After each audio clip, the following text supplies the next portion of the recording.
Je suis en période de demande de statut d'immigration ici.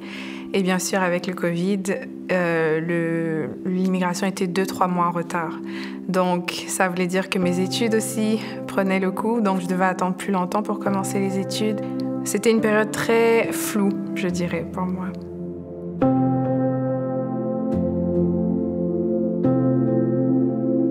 Donc, effectivement, quand les choses ont continué de s'aggraver, je me demandais comment est-ce que j'allais pouvoir continuer de servir Dieu. Je sais que dans mes prières, c'était souvent une question que je lui posais. Je lui disais souvent, je sais que tu m'appelles à te servir, mais je ne sais pas comment.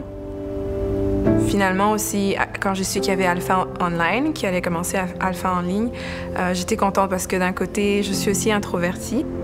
Je sais que ça m'a beaucoup rassurée aussi de savoir que, au moins avec Alpha en ligne, je pouvais être chez moi et puis continuer de servir Dieu de cette manière. Ça m'a aussi permis d'inviter des amis à moi qui étaient des 4 coins du monde. J'avais fait un autre Alpha en tant que co-host, mais les 2 fois, ça a été en personne.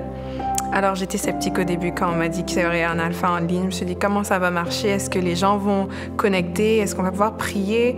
Et donc, j'étais un peu pessimiste un peu au début.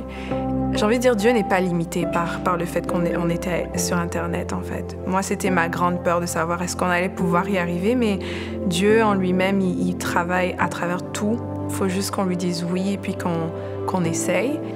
Dieu lui-même le dit, là où 2 ou 3 ou plusieurs sont rassemblés en mon nom, je suis présente. Je suis présent et je l'ai senti même quand c'était en ligne, en fait.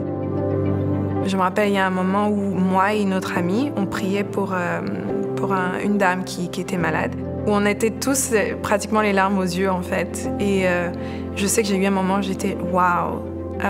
Je sens pas la différence, que ce soit en personne ou via l'écran. Surtout avec le Covid,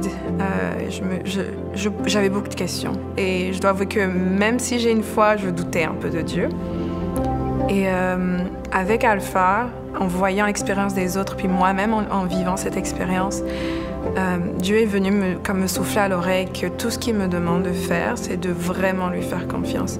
Parce qu'il y a une différence entre dire qu'on a confiance en Dieu et de lui faire confiance vraiment. Donc quand on n'a pas le choix, quand on ne sait pas ce qui va arriver dans les prochains mois à cause de la pandémie, qu'on n'a pas le choix de lui faire confiance, c'est différent.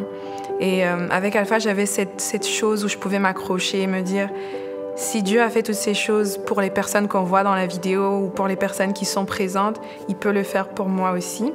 Et ce que je veux garder pour moi aussi comme enseignement pour plus tard, c'est qu'il faut que j'arrête de mettre des barrières à ce que Dieu veut faire dans ma vie, mais à travers ma vie pour les autres aussi.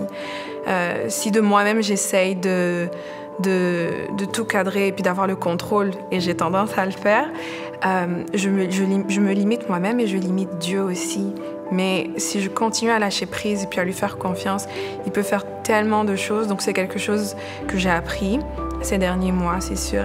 Et c'est sûr que ça me donne la passion et l'envie de continuer à servir Dieu autant que je peux et puis de la manière que je peux. Donc j'ai très hâte de voir ce qui va venir par la suite.